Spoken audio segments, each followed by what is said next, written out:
pa lang sinanay ko talaga.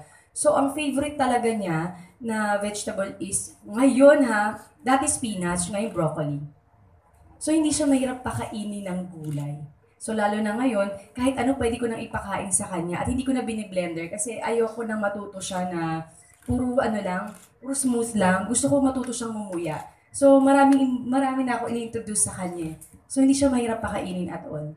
May tip ka ba sa mga mami Ay, huwag para mawala ng pag-asa. Ganun talaga. Hindi kasi 'di ba minsan sinasabi na ang hirap pakainin ng anak ko. May stages siguro na gano'n. Pero ako talaga kahit anong mangyari, hindi talaga ako susuko. Lahat ng pwede kong ituwis na pagkain sa anak ko na may gulay, lahat gagawin ko. Pero in fairness naman, pitit lang yung anak ko pero ang lakas kumain. Mga mana siguro sa akin.